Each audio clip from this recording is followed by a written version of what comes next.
Good evening, everybody, and welcome to the 23rd At Right Angles webinar.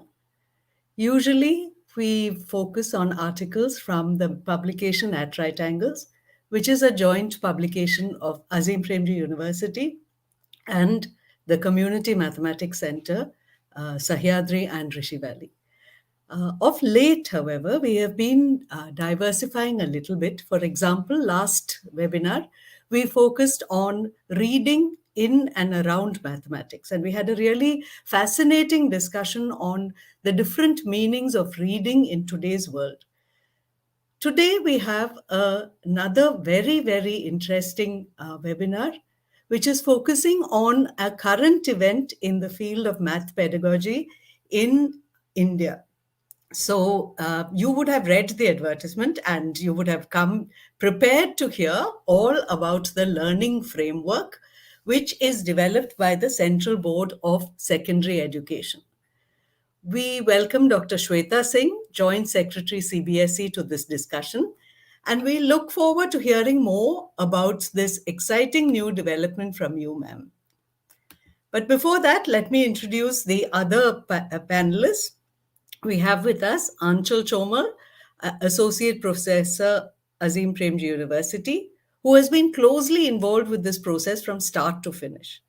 And we also have Swati Sircar, Assistant Professor, Azim Premji University.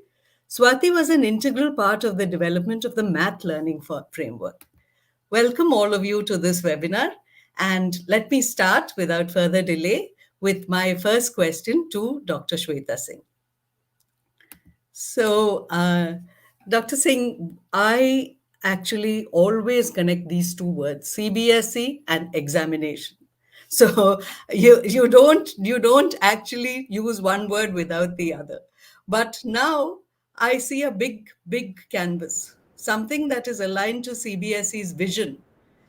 And I was very interested to see that the vision of CBSE is to inspire learning for physical, emotional, social, and intellectual well-being of students. Could you tell us a little bit more about how the learning framework exemplifies this vision? Thank you, Sneha ji, and thank you for making me a part of this webinar and Atria initiative. It's just fantastic to connect with so many mathematics teachers and also the APU faculty, the ground. Uh, It's a pleasure we to have actually you learn a with lot. us. Yeah, we learn a lot from inputs given by all those people who are in the classrooms. So when we develop policies or tweak the assessment pattern, it's a good feedback for us. Now, as far as the statement CBSE in examinations, I think this is a most of the people equate CBSE with examinations, but the teachers of CBSE schools, the school leaders of our schools, I'm sure they are aware that the canvas of our work is much wider. So, when we talk about education for our children, the vision, the goal, the dream is to aspire for a holistic education, an education which is a life transforming experience for the students. So, to have that sort of an experience, I think we need to just consider examinations a part and parcel of the whole educative process. So at the CBSE, we look at examination as a part. Besides this, we work a lot on the pedagogy, on teachers, empowerment of teachers, capacity building of teachers across our schools. We look at the school leaders and how their understanding of various processes of education can be enhanced.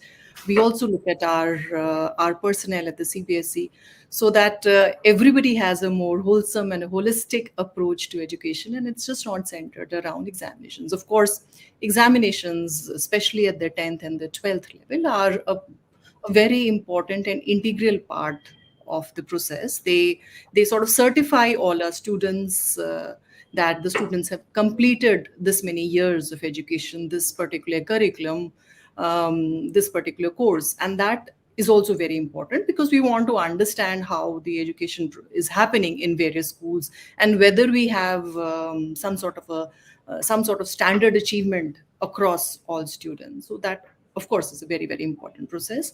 But as the school teachers would vouch, we are slowly moving ahead to improve our assessment also. So we are we're taking baby steps to make assessment more holistic, more thinking, where students are prompted to spend some time and think about whatever is asked rather than just reproduce. So the learning frameworks is one step ahead in this direction. The NEP has given us a beautiful vision. They have very, very emphatically, this policy has stated that that education must move ahead just from rote memorization to incorporate more of critical thinking, problem solving, creativity, flexibility, more about the joy of learning. So, in sync with that, we have taken a number of initiatives, and I think the learning frameworks for almost 2 years, we took almost 1.5 to 2 years to develop this document. It is a very, very comprehensive document, and all those who have worked on it, APU faculty, Aanchal ji, Swati, yourself included, as well as the teachers who have reviewed and who have contributed to it, I'm sure they will agree that this is a one-stop document for all their pedagogical and assessment needs. So I think this is what I have just to introduce everybody to the learning framework document. Thank you, thank you. It's so reassuring to hear of your concern for the teachers, for the students, and for the entire system, in fact, that it should be a holistic system with all the parts working together. Um, how can you just describe a little bit about how the learning framework was developed? I know you said it took 2 years, but can you give us a few details of the So process? correct, Sneha. So, see, most of the places were in place. So, for instance, the curricular expectations were already there. The NCRT has laid down the expectations of various disciplines in a beautiful manner. The learning outcomes, what the students are intended to know at the end of a program. Once again, they're already there. The curriculum itself is there. But somehow the connection was missing. So for a teacher who goes into the classroom, I think the most important factor for the teacher was the mathematic textbook. The textbook was earlier the guide. We wanted to develop a document which was agnostic to those textbook. So we wanted to sketch out the depth of the curriculum, what is to be achieved at the end of the day for various areas, concepts, the thinking involved there, all of these, the assessment also inside this document.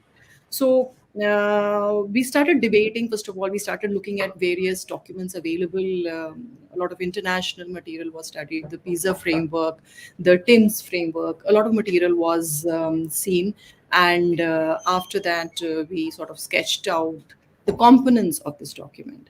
And one more thing, it does look as a pretty daunting 200 page, 150 to 200 page document, but it is a place where everything is put together. So for instance, if a teacher has to go to a classroom and teach a particular topic, all she needs to do is just open to that particular section.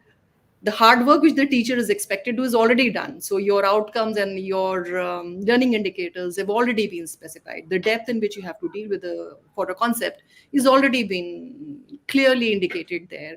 Some sample pedagogical strategies have also been Hmm. given there, are also given there, as well as the assessment.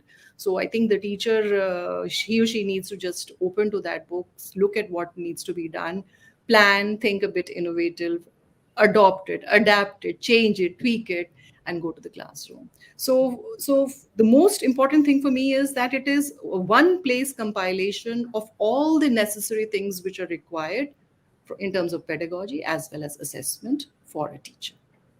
Thank you. Thank you. Having seen the framework, I see that there's a lot of scope for teacher individuality also. If, it isn't detailed out to the last point like the textbook is. It just gives the guidelines. Would you agree with me? Absolutely, Yeah. absolutely. I think I'm sure the mathematics, I'm sure Swati and you will speak more about the pedagogical approaches there. But for the teaching of mathematics, I feel more important than the algorithm and the steps. Hmm. More important than that, are the questions which a teacher asks in the classroom. Hmm. So a very simple example would be like when you are trying to sort of discuss or talk about the rules of divisibility division, rather than tell them, why not let the students conclude? Why not give them an example wherein you say that it's an examination hall and there are, let's say, 1,000 students and not more than four can sit in a row. How many students will be left out at the end which do not complete a full Hmm. row? Yeah. And let them think, and then let them expand this to another problem where the number of students increase to 8 and maybe 16 and so on. So this definitely will require more time in terms of the whole process. But then out here, all those things will be touched upon: the critical thinking, problem solving, also a bit of creativity. So if at the end of the day the teacher can ignite a spark, the teacher can make the students think, go to various levels of cognition, I think then her job is done. So definitely there is whole lot of scope for different strategies which can be devised and adopted by the teacher in the classroom. It's, this is something which we say, but when you say it from CBSE, it's so much more reassuring because you hear teachers saying, we don't have time to do all this. And here is CBSE saying, this is what you have to do. This is the main thrust of what you have to do. So I think that's really very, very reassuring to hear you say that. I know that you all value the teachers that you all work with a lot. So could you tell us a little bit about the role that teachers play? We know having developed the math learning framework, we know that we did a lot, but that was not the product. The product was complete only when the teachers played their role. So, can you just describe a little bit of what the teachers did? So I think after the first draft of the document was prepared, it underwent multiple iterations and a very thorough review. We had distinct two groups of teachers who examined this whole document quite thoroughly. A lot of online sessions were there where the teachers posed questions to the experts. Why you've written this? Why is it in this form, not in that form? A lot of examples, a lot of things which were probably missed out.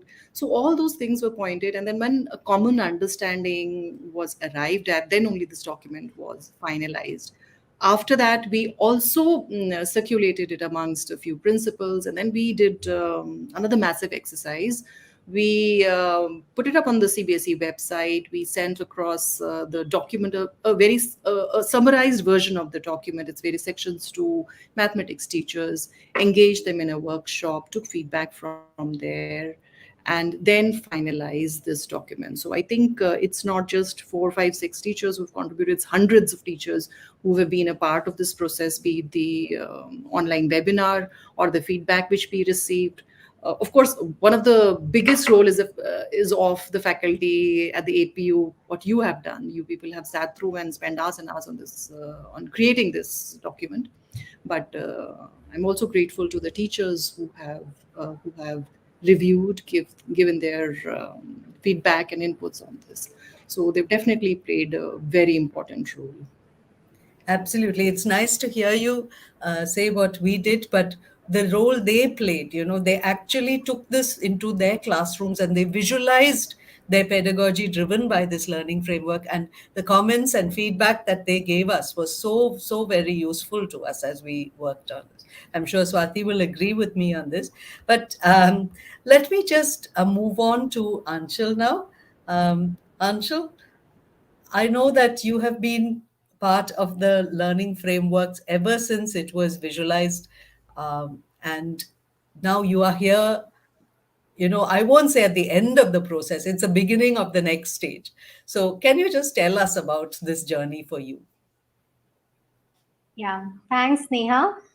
I think for us it was like a dream come true because we were very grateful to the leadership at CBSE who had this vision that they wanted to complete the loop. And when I say complete the loop, it means that very often we do assessments and we declare results and then we go back to business as usual. But I think CBSE is one of the few institutions that wanted to reflect on its assessment processes, identify the gaps, and try to make the learnings from this process accessible to the teachers in the form of a comprehensive resource. So the learning framework is an outcome of utilizing the insights that we have derived from years of the experience of CBSE, and we as a university were very grateful for this partnership, because for us it was the first time that we were trying to provide a learning resource for secondary school teachers.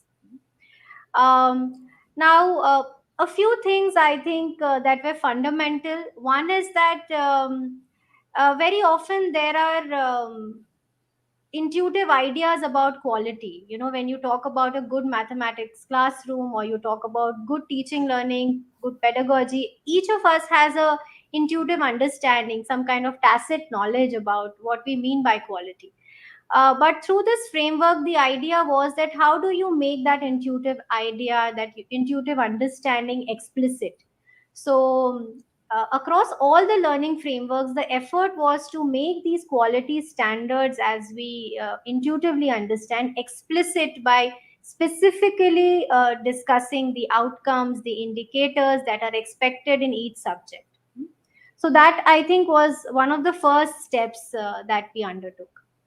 The second thing we undertook was that very often documents are quite abstract, and teachers struggle to make sense of it, because the moment you enter into a classroom of 50 students, you can't have very abstract ideas to transact. You need very concrete suggestions, very concrete plans to deliver whatever you have come planned for.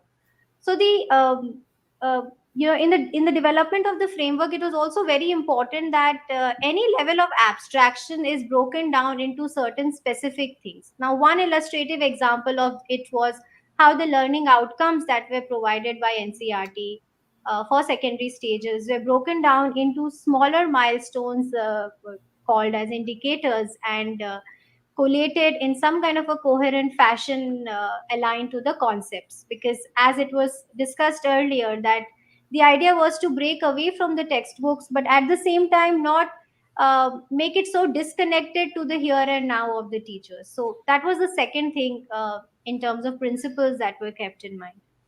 The third thing was that whenever we talk about outcome based education, we talk about the outcomes in isolation. Whenever we talk about good pedagogy, we talk about classroom processes, and whenever we talk about assessments, we talk about you know the design of the question paper or the formative assessment strategies. But we do not connect all of these things together. So another thing that we were very cognizant of while we were developing the framework was that the learning outcomes, the pedagogical processes, and the assessment strategies, the triangle of education, the triangle of a good classroom, they should all coherently, cohesively come together. So, this was another very important principle that was kept in mind. And at the end, I think, like you have already said, but I want to underline that point, that the agency of the teacher was considered to be primary in bringing together this whole document. Part of it was in the manner in which they contributed to the review. Part of it was the manner in which they helped us break down the competencies into specific indicators, suggest pedagogical processes, suggest assessment strategies. But there's always that extra room and space which is kept for the teachers to take this document and use it in the way they feel like in the classroom. So those were some things I think that were quite fundamental to the designing of the learning framework. Okay. And then I know that part of this is actually outlined in the learning framework, is it itself? I know that being a mathematics teacher, I would jump towards the actual breakdown of the learning outcomes. But would you agree that it is really important for teachers to go through this entire thing and see the context in which this learning framework was planned, Anshul? Yeah, absolutely. Yeah. Because like it has been discussed earlier, that the whole idea was to make student learning at the heart of the teaching learning process, and Mm. provide teachers with a document that can help them navigate through the the multiple resources that are available to for them to plan their lessons. So definitely. Yeah, yeah. And yeah, so can you then tell us a little bit about the stages of development? I know that you have talked about the thinking and the principles which guided it, but then being part of the process, I know that we went through quite a lot of thinking and they, but can you just share those, how we divided into themes? Maybe talk a little bit about the other learning frameworks also, Anshul. What all subjects they are available in? So, the whole idea was that the learning frameworks will be developed in all the subjects. So, we have learning frameworks in English, in Hindi, in social science, and in mathematics. And these frameworks encompass learning outcomes and indicators, along with pedagogical processes and assessment strategies for students of grades 9 and 10. So, teachers who teach at the secondary stage across any school board can use these frameworks as a guiding document. If I talk about the stages, then the initial stage was trying to put together a conceptual framework. And if I speak specifically about mathematics, then the whole idea was that why do we teach mathematics? What is unique about the discipline of mathematics? How is knowledge constructed in mathematics? What are the core cognitive skills in mathematics? So there was a lot of churning around that, and the initial part of all frameworks therefore discuss the nature of the subject, the cognitive skills which are associated with the subject, the curricular expectations of the subject at the secondary stages. So, what I generally refer to as the conceptual underpinnings of the framework. So, that was the first stage. Once that was done, uh, the learning outcomes of NCRT were aligned to different conceptual areas, and these concepts in case of mathematics were also drawn from the NCRT curriculum. So taking the broad content domains, the learning outcomes were further split into indicators. Now, in splitting the indicators, care was taken that those indicators address all possible mathematical thinking. So whether it's about remembering a mathematical concept, it's about conceptually understanding something, it's about using logical thinking, it's about creating a solution based on some new processes. So across the cognitive levels, these indicators were designed. Once that was done, uh, certain sample chapters were taken, certain sample concepts or content domains were taken, and there were detailed pedagogical processes and assessment strategies designed for the same. So this was the second part of the development of the document. So the first part was the conceptual framework. The second part was what how this conceptual framework can be used by the practitioner in the classroom, right? So these were broadly the two stages of development. Once it was developed, it went through exhaustive rounds of reviews, as has already been discussed. So, and this is the process that has been followed across all the frameworks that were developed. Okay. Thank you. For those listening in, I would strongly advise that if you haven't seen the document as yet, please do look at the document, because all of this will make absolute sense when you actually take that journey and walk through it. And as Shweta ma'am said, it is a bulky document, but it is a fascinating document and it is not complicated. It is really, really relevant to the teaching in the mathematics classroom. And it also highlights a very tricky point, meaningful assessment in mathematics at the secondary level. Would either Shweta ma'am or Aanchal like to just talk a little bit about that, because that is a tricky point. How do we do meaningful assessment at the secondary level? Would you like to talk about it, or would you like Swati to illustrate it with the work that we did in the math framework? Um, Yes, Shweta ma'am. Hmm. Sorry, Aanchal, please. You want to add something, Aanchal?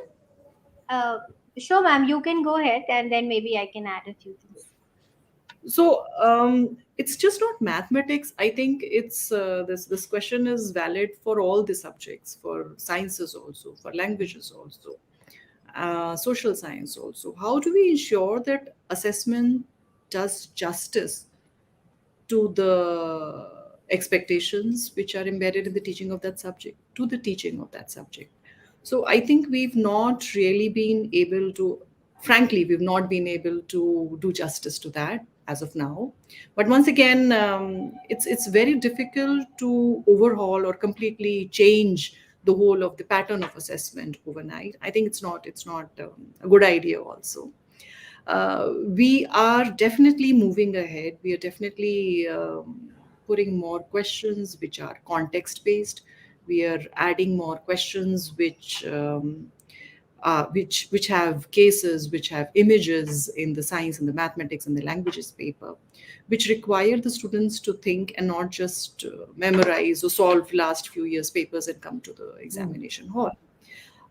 We are slowly reaching there. Some examples, of course, of both constructed response and selected response items are there in this document also. We've been doing a lot of capacity building of teachers on this aspect, of examination, paper designers also on this aspect. And but once again, we are as good as the teachers who support us in teaching, in designing our question paper, in evaluation, in taking whatever work pertaining to pedagogy as well examination is there at the CBSE. So I think ultimately when we empower the teacher, and then only we'll reach to that space and place. And I think Aanchal ji would add on, because we've done, I think, tremendous amount of work in this arena in the last couple of years with APU, especially training of teachers in terms of how to develop assessment, good assessment items. And of course, Swati can illustrate it with a few examples from the framework. Thank you. Anchal? Yeah, so maybe I'll take a minute and try to describe how we have viewed assessment in the learning frameworks. And uh, we all know that by the time the student reaches the secondary stage, somehow the entire focus shifts to acing the board examinations. All the continuous and comprehensive evaluation and formative assessments that we talk up to elementary level somehow takes a back seat, and the entire focus shifts on summative assessments, drill and practice, speed and accuracy, and there's a lot of pressure on the students. All of that, I think, is quite frustrating, quite exhausting for the teacher, for the student. And in the process, I believe the entire joy of doing mathematics, of trying that particular problem and figuring out and trying to get the right response, somehow takes a back seat, because you are so concerned about uh, answering these many test papers in this much time. um, Unfortunately, that is the reality today, that the moment students come to secondary stage, the entire focus is shifting on acing the board examinations. Now, through this framework, we have tried in a humble way to reiterate that assessment plays a very, very important role in scaffolding the child's learning, and that student may be at any stage, not necessarily that at a secondary stage a student does not require that learning support. Now, how does the framework do that? First, it tries to establish that assessment in a classroom needs to be very low stakes. Every day in a classroom, the child or the student does not need to be under the threat that I have to perform. So, how does the framework enable that? The framework enables that by integrating assessment into the pedagogical process, right? So, there are a lot of cues, question prompts which are given in the illustrative pedagogical process sample that is provided in the framework, where the teacher can use these question prompts to design her own prompts while she is engaging with students in a lesson.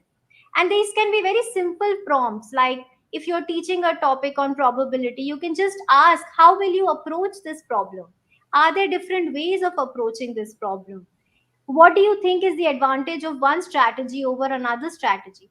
So when you begin to dialogue and to talk to students about how they will approach a mathematical problem, it eases the process. So you don't get into that zone that, I have a worksheet, or I have a paper, and I have to immediately solve it, and I have just 5 minutes time, or I just have 10 minutes time.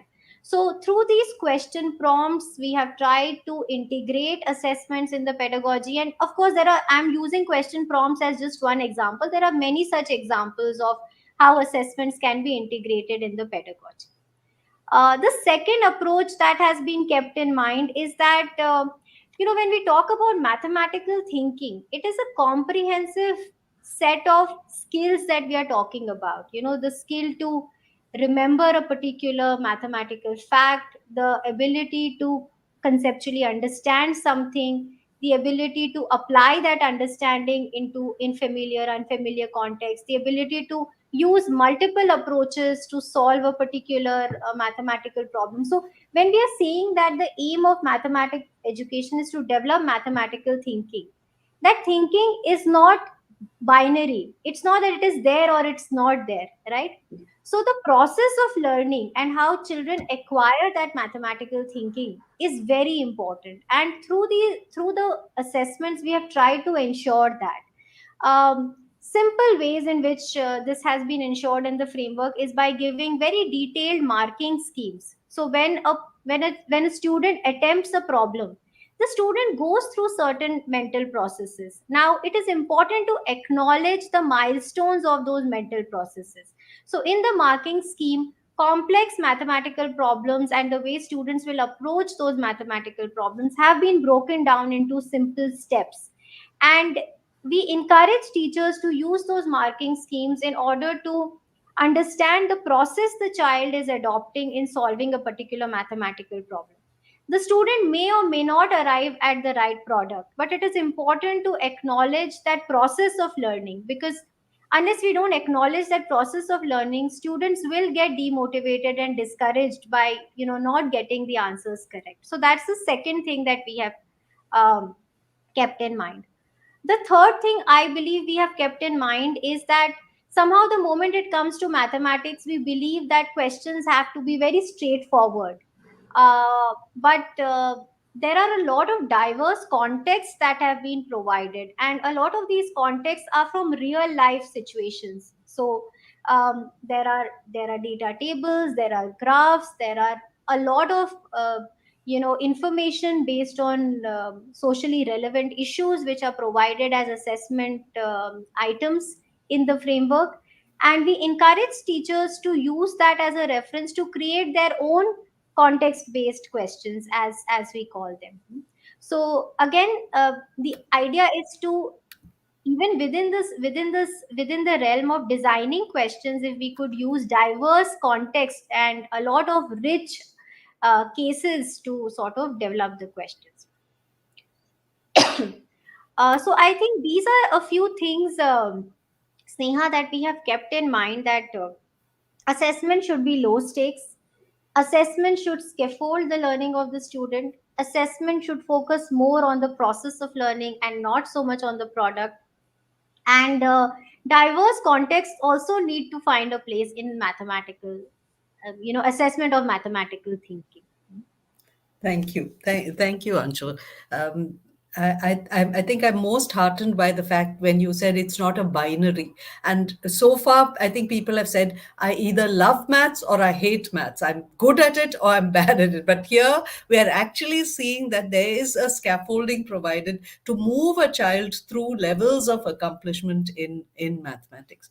And to see how that is done, let me hand it over to Swati. Swati, can you give us a peek into the math learning framework and how the process of development of all the components of it?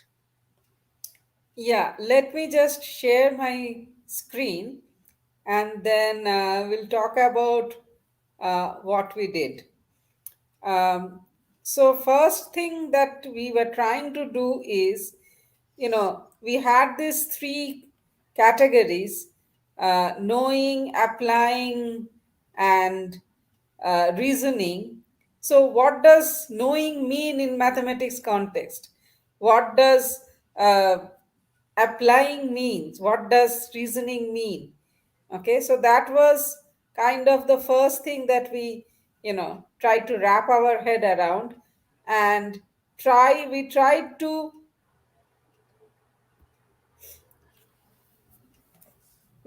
to look at how do we break these things down. And uh, so what comes on, so that was the first thing we tried to do. So let me now take you to the next level. Okay, so to give you a sense of what happens when we have the same verb which can mean different things, or the same verb which can be used at different levels. Okay, so for example, if you look at knowing, then there is a lot of recalls that you can see. Okay, so uh, see, these are different kinds of recalls that are needed in mathematics.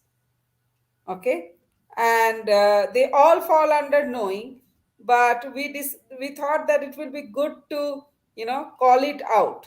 So the right column basically gives the actual competences, whereas the left column is the different recalls.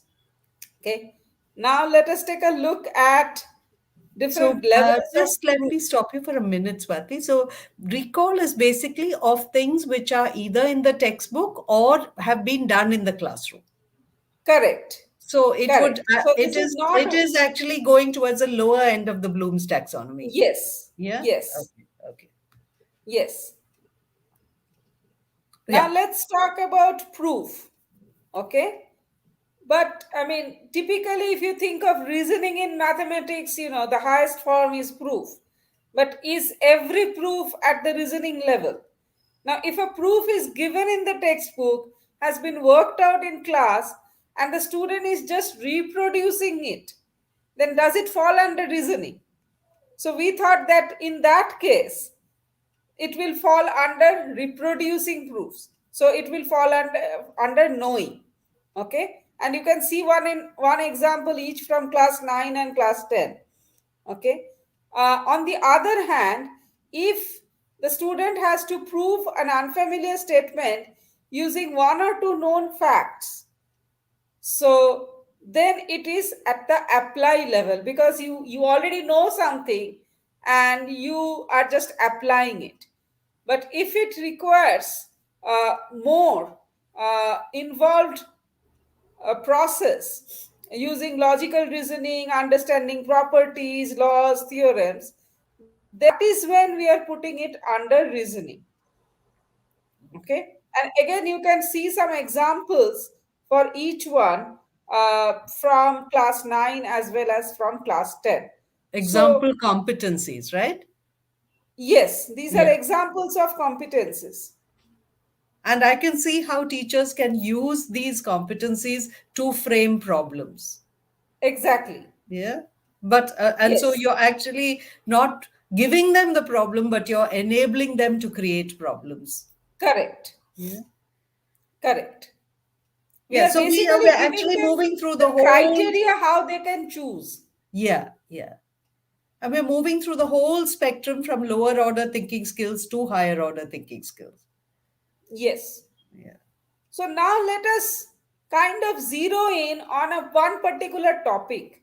Okay, let's look at just mode, which is in class 10 statistics, and the blue parts highlighted are the relevant portions from the mode, and you can see that there are three competencies related to it, and we will look at how these competencies impact the pedagogical process and assessment in terms of creating an item and also deciding the marking scheme. So if we break this down, see, computes mode for group data, that falls under knowing, not under applying, because it's already given, it's there, and you just plug and play. Whereas recalling the mode formula and what each part means. Now, notice that it is not just recalling the formula but understanding what each part represents, etc., that will actually come under apply. Now, this may sound a bit counterintuitive, but we will provide you with a sample item which will make sense why it comes under apply. And then also interpreting the meaning of the computed mode for a given data set. Again, we hope to give you an example. So I can see that competency 152 gives scope for a lot of contextual problems, as Anchal was mentioning. Yes, What does the yes, mode that they have calculated mean in that particular context? yes, Yeah. yes. In fact, I would go as far as to say what does it mean and what does it not mean. Wow. Okay. Okay. So, and this is the formula, which is actually pretty long and ugly, if I may. Now, first of all, I mean, it's not easy to remember something as long and ugly as what you saw right now. So one of the things is, and especially if you want students to understand what they're doing, then it is better to talk about how to get that formula, and it is completely within uh, class 10 syllabus. So here are some of the questions which are important. So first of all, we have to locate the mode within the modal class. So one is identifying the modal class, and then basically it involves the top 4 points.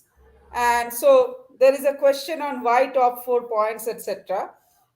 If you read the details, especially the appendix, uh, it is mentioned why these things are important. And lastly, how do we calculate it from the top 4 points? So you can see visually that two slant lines have been drawn, and it's basically the intersection. So now the question is, how do we get it from there? So first of all, here we have one pair of similar triangles that provides us with two products. Then we have another pair of similar triangles that provides us with another product, and both these products have one common portion which is highlighted in green, and therefore these two products are equal. And from there, if you just work it out, uh, the whole formula comes about. In fact, if you can remember this process, then it makes much more sense, because there may be interesting cases we can arise in different contexts, and we will see how that comes up. So here is a snapshot of the pedagogical processes, and I have deliberately color coded the three competencies so that you can see how it can map to the different assessment strategies. Okay, so recalling the mode formula and what each pass represents, that kind of maps to identifying the modal class or classes in all possible situations. So see, sometimes your modal class may be two consecutive classes together. How do you modify the formula in that case? Okay. uh, then, computes mode for grouped data is kind of the very straightforward word. And then interpreting the meaning of computed mode. Okay. So that is kind of linked to identifying the mode on the histogram. And the last assessment strategy is kind of a combination of both competencies 150 and 152, in my opinion. So that's why both the colors have been used there. So what we will do is we will showcase two items. The first one is going to be an MCQ, which will actually highlight this competency 152 of interpreting the meaning of computed mode. What is the mode? Okay. And the second one, which is a constructed response item, that will highlight the first two. So let's take a look at these two Swati, items. before you change the screen, can you just go back to the previous slide? Your color coding is so logical that I think we didn't focus a bit on the pedagogical processes in the middle, which is also very, very important. If you look at it, the steps are given beautifully, but also a lot of strategies, hands-on work, okay, discussion in class, then group work, so these are the ways teachers can actually engage students. And I think that there's so many rich suggestions in this simple pedagogical process. Then collation of results, which is really how a mathematician works. You get a lot of observations, you put them together, and then you make a conjecture, you start saying why, how, and then you start generalizing, so you derive the formula. So this is also really, really important, which is why I stopped you, Swati. But in the interest of time, please go on to the next slide. Yeah, so I mean, just to highlight, which somebody else mentioned, that it's not just about accuracy and precision and just computation, but also understanding the why behind that, the why and how, and that's what the pedagogical processes is focusing on. Thank you. Yeah. So, I mean, if you look at this, okay, so this is the uh, frequency polygons of two distributions given, and you have to find out, which one uh, is the true, okay? And basically, uh, which is the correct option. And it involves one question about the mode, but we know mode is connected with the highest frequency. Now if we focus, but mode is not the highest frequency. The highest frequency is used to find the mode. Okay, so there's a slight difference. So if you focus too much on the highest frequency rather than where the highest frequency is, you will not get it. Okay, so this is why understanding what the mode is very critical. So these are the details, and because of this thing, uh, you know uh, this is a high difficulty level question, which is where you have to analyze and reasoning question. Okay, so again, I guess it kind of breaks the notion that something with a diagram is always easier than something without a diagram. You can ask conceptually based challenging questions with a picture. How do you read it? Which is a very real life skill which students need, to look Yes, at look yes, at because graphs and. increasingly we are seeing graphs in many, many different contexts. Mm. Okay. Now, here comes the constructed response item.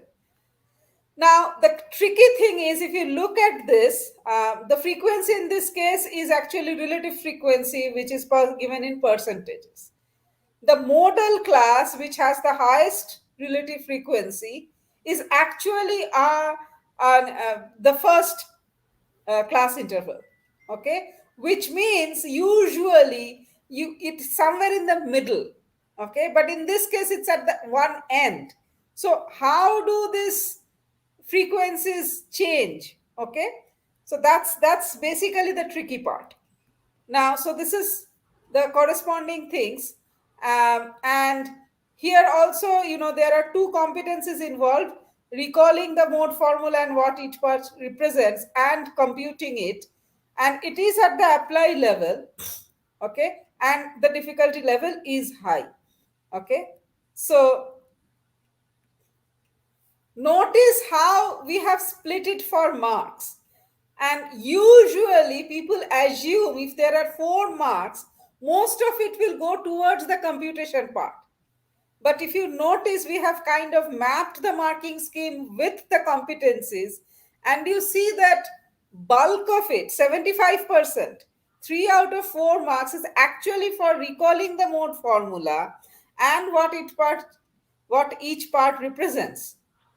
And you can see the 3 parts. I mean, 1 and 2 are probably relatively straightforward, but identifying that something is actually 0, and that's where you have to, use your understanding and apply your, it's not just a simple knowing. Yeah. Okay. So, and then, there is that compute part.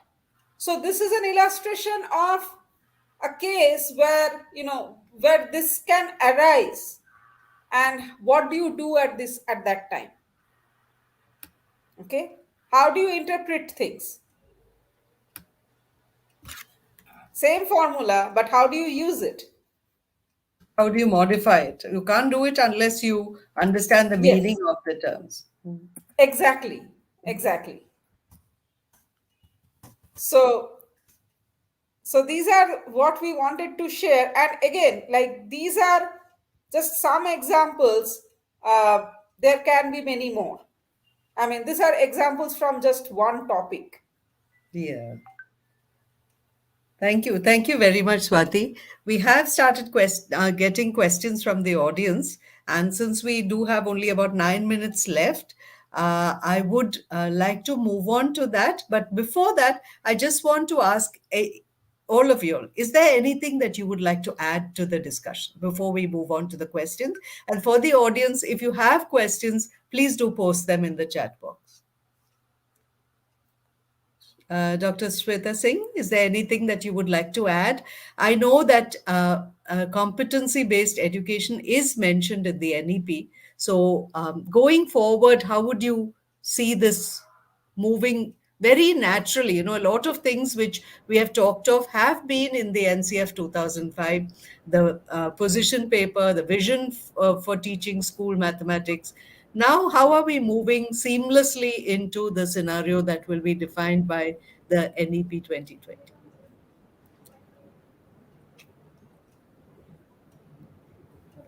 Dr. Shweta Singh?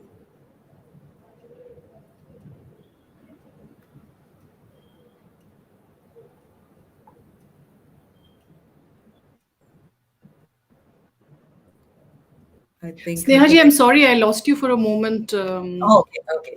So what I was saying was that a competency-based education is a highlight of NEP, the new education policy. So how would we actually move seamlessly into the scenario that will be defined by uh, the NEP? Because I see a lot in the framework that is coming from NCF 2005.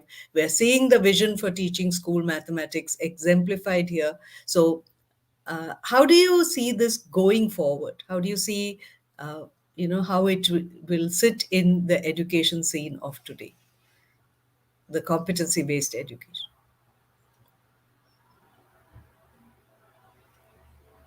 I think Swetaji's connection is not very good. Were you able to catch my question, ma'am?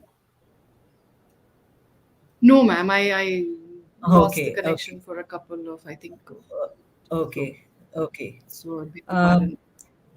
yeah. Can you hear me now? Yes, please. Yes, please. Okay, so what I was saying is that competency-based education is strongly emphasized in NEP 2020. So would you be able to talk a little bit about how you see this framework sitting in the current education scenario? Right. So it's very important for all of us to remember what are those competencies, broad categories of skills which we want our learners to be equipped with at the end of this whole course. So if we talk about the languages, then we are talking about the ability to understand the written and the spoken material, whether it is embedded with some visuals or not, to evaluate it and to infer what it tries to say. When we talk about the sciences, broad competencies, process skills of science, besides conceptual understanding. When we talk about mathematics, then the broad competencies of thinking critically, solving problems. So these are the broad competencies which our learners have to be equipped with. Why they are important? Because at the end of the day, when we look at ourselves, let's say, what are those skills which we are using in our day-to-day work, at our job, at our homes? Probably it is not one concept which we learned in a particular discipline at some point in maybe class 6, 7, 8, 9, 10, or whatever. It is broadly what competencies which we are using are critical thinking, working in collaboration with each other, communicating well. So these are the key competencies which are very, very vital for our students to acquire. I think as far as the aspects, the broad aspects of education are concerned, for me, if we can engage and equip the learner in good language skills as well as good mathematical skills, I believe that the rest of the things will be picked up sooner or later. So I think those are the essence, the broad things which are very, very critical for a learner to know and do. So I think the broader understanding of all those who are involved, all stakeholders, on why these competencies are important, what role they have in our day-to-day life, whether it is in the workplace or at home. So these are slowly sinking in, and we all of us are accepting this. And so this is going to translate into the pedagogy as well as assessment. So when we see questions which maybe are not directly picked up from the classroom context or from the textbook context, which are related to daily life situations around us. So these are all reflective of the slow changes which are happening in our assessment design, as well as the way we are talking about various pedagogies. So we're talking about experiential learning, we are talking about merging of various disciplines together, we're talking of thematic teaching, we are talking of integrating arts and sports into education. So I think we're looking at education in a revolutionary way today.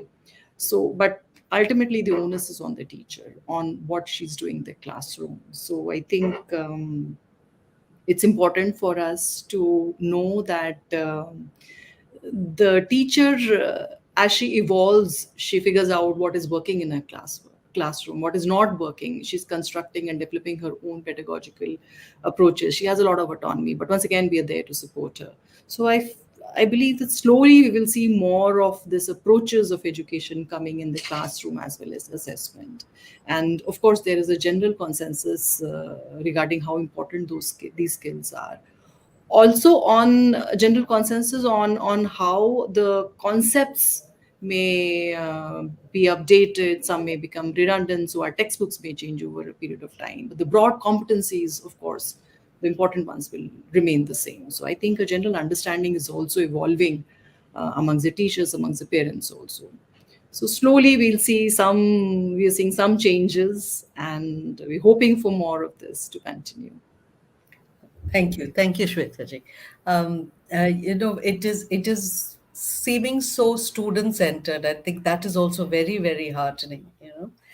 Anshul, we have a question, and I'd like you to please answer this question from Dhirendra Singh Tomarji.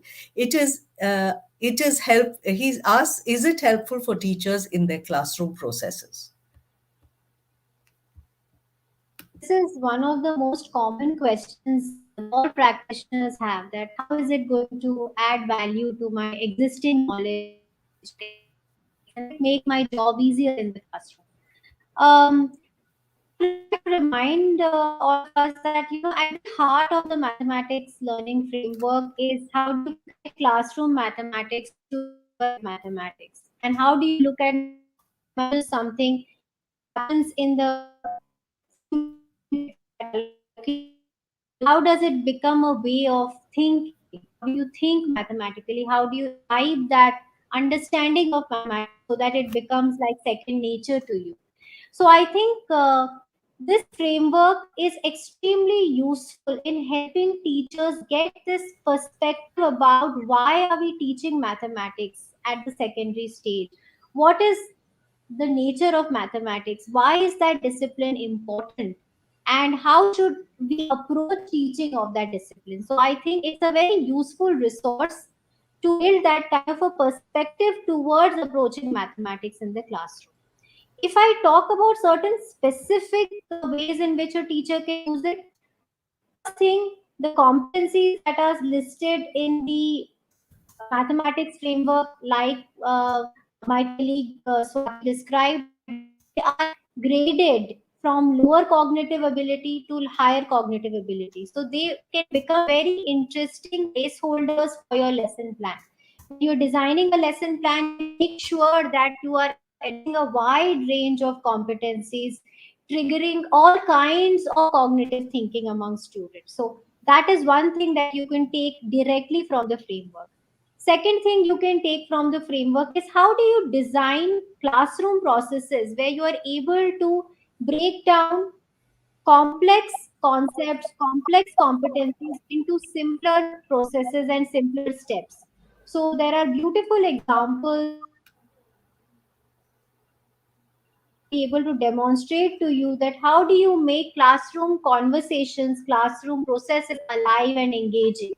So there are multiple examples there which you can use. And third, of course, that there are a host of multiple choice questions, constructive questions, marking schemes, blueprints provided in the document, which you can use as a reference to design your own competency based questions as per the level of the learner. So these are three ways specifically in which you could look at the learning framework, using the learning framework as teachers in order to shape your perspective on mathematics.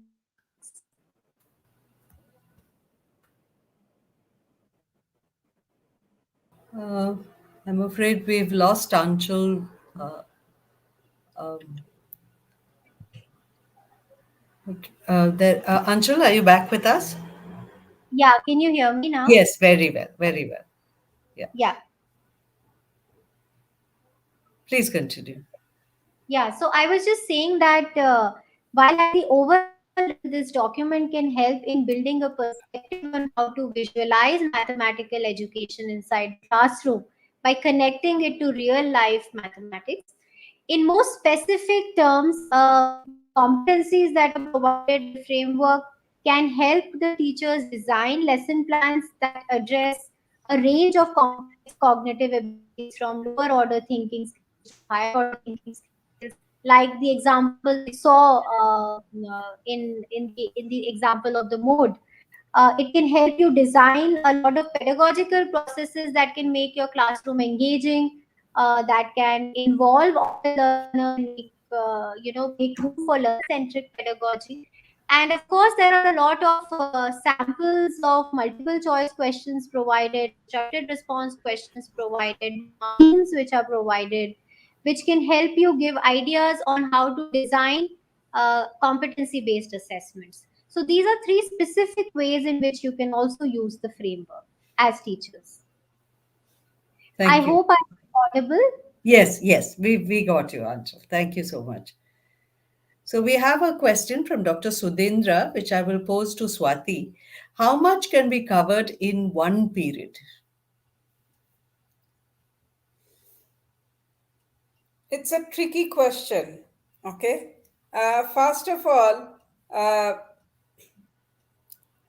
depending upon the culture that is there with your students, you can cover a lot, or you may be able to cover only a little bit because you need 10 minutes to quieten your students. They are distracted and they are not listening to you, etc. However, assuming that these are class 9 and 10 students, one thing that needs to be made clear, probably starting earlier, that learning is their business, their job. Okay? It's no longer the teacher's job to spoon feed them. So the responsibility of learning lies squarely with the students. As one friend pointed out, as a mother, it is her responsibility to cook, but it is the child's responsibility to eat. Okay, the analogy holds here very well, especially with ninth and 10th grade students.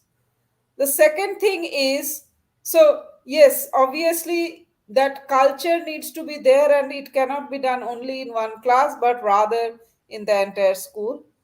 Second, um, each class is important, but I don't know if it really makes sense if you plan for each class in isolation. It's better to make plan for a set of few classes together, which you may need to cover one topic. Maybe the first class will be introduction, and you leave your students with some questions, and you next class you they bring back whatever they have thought about it, and then you go proceed through that, and and it goes like that. The other thing is, somewhere we adults often panic because we are trying to cover the syllabus, and we do need to remember that the important thing here is more to inculcate a certain outlook towards learning and life, than just covering the syllabus. And some of that which math can provide is, try to look for the answer yourself rather than depend on somebody else. So I mean, okay, I may going to say something a bit radical here. uh, Most of mathematics, definitely at the secondary level, barring the introductions like what is a sine theta or what is sine a, um, they can be learned, discovered, deduced by the students, and not individually probably, but collectively. And so the teacher should be asking the questions like, okay, so this is what do we know? So based on what we know, what can we do next? And let the answer or let processes emerge through that, rather than roll out ready-made solutions and recipes which students are supposed to just follow. Thank you. Thank you, Swati. I will move on to the next question, which is from Vidyasagar Kumar. He says, how can we be able to change our evaluation process, which will be based on learning opportunities instead of judgment only? Sweta ma'am, would you be able to? Yes, yes. Another interesting question, but I would like to add on to what Swati ji said. I think I echo your feelings with respect to what you said about the mathematics curriculum. Same thing applies for the science curriculum, barring a few typical chapters on the atomic structure, perhaps, and taxonomy for biology. Most of the areas of science education for classes 9th and 10th can be discovered by the students after a few prompts and cues from the teachers, perhaps in a collaborative manner. So I think that reflection, that realization is very, very important for educators. Moving on to this second question, I presume that this evaluation process is the board evaluation process which is being talked about. I'm not very sure, because when we talk about assessment, we are trying to say that both the formative as well as the summative assessment are equally important. The end of class 10th examination and 12th examination, we're proceeding to a place where these are becoming quite low stakes, especially with the introduction of the common entrance university entrance examinations. So, but once again, having said that, there has to be some sort of a standardized evaluation, standardized marking scheme in place to certify or to ensure that all the students are to understand where what all the students have achieved when they give a common examination at the end of class 10th and 12th.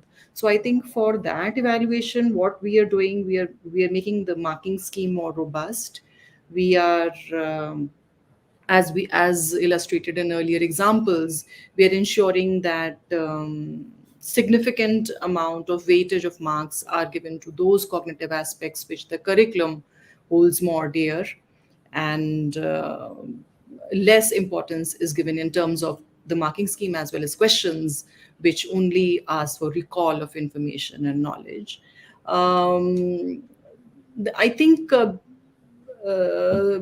while we talk about what opportunities we are giving, and we're not judging, I think that there has to be a certain level of judgment which is important, which we have to take care of. I think this was one common challenge when in earlier times. I'm sure the teachers would recall when we had the CCE. One common problem was that how do we equate, or how do we look at grades across schools? There was no process of standardizing it. An A1 in one school may not equate to even a B2 in another. So I think at some point of time we do need a standardized process of certifying students' achievement.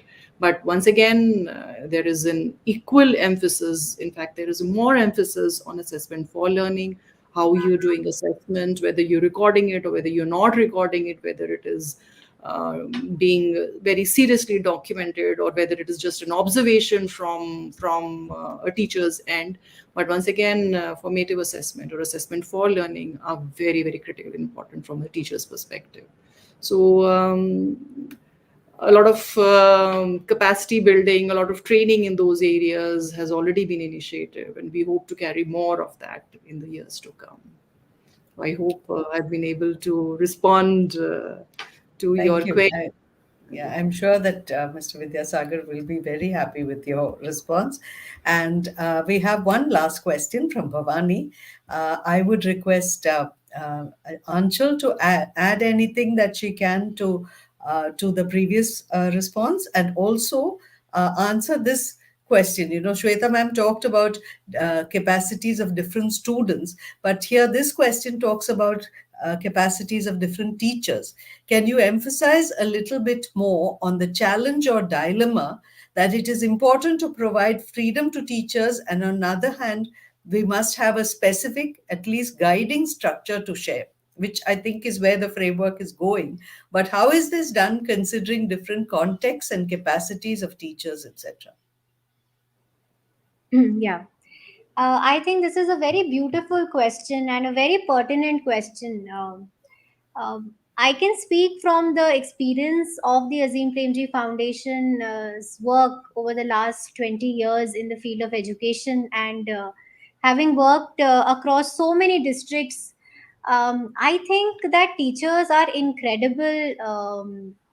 incredibly creative change makers, and the kind of passion, the kind of commitment we have seen of teachers, especially during this period of pandemic, where everything was uncertain, life was gloomy. I think the kind of resilience, the kind of grit, the kind of commitment teachers have shown makes us believe that if you provide a cohesive document to any teacher, they will fly with it, you know, they will do wonders with it. So I think that for all people who are in the task of education, specifically working with practitioners, it is important that we constantly watch whether our approach is didactic, top down, or very prescriptive. And while we provide these documents, I think the agency of the teacher, the trust in the teacher's sensibility, the trust in the fact that the teacher is equally committed to the student's learning and the overall development of the student is really what we require at the moment. So I would think that all these documents, they provide a framework, they provide tools, but the teacher is going to fly with it. So I think that is the belief that we hold very, very, very dearly as an organization. Of course, capacity building is needed, and it is also an ongoing process. So I think any kind of teacher development program which is based on the context of the teacher, in what are her areas of needs, in what are her challenges that she faces while teaching specific concepts. If capacity building programs can be locally provided at district level, at block level, where cluster of teachers, teachers in a particular cluster, in a particular smaller geographical location, can come together, discuss, debate, brainstorm, and come up with solutions. I think that is the most sustainable way of looking at capacity building. So any kind of centralized training may not be very useful. Perhaps it can help in some cases in providing common principles, common frameworks, but when you start using these frameworks, there is a lot of learning, a lot of insights, and I think that being able to track that and being able to learn from that and bring it back to these documents so that they can become more and more enriched will be some of the next steps that will help us balance this dilemma that is being talked about here. So that's how I see this issue, Sneha. Thank you. Thank you. Um, we are already 15 minutes past our end time, and it's clearly evidence of the fact that we've had a very rich discussion. I'm so grateful to you, Sweta ma'am, and Aanchal and Swati, for having joined us. Thank you, audience, for being so participative and for posting such good questions. We are really looking forward to taking this framework forward, and I think CBSE has just kicked off such a wonderful initiative. So many, many thanks to you all, and see you all at the next webinar.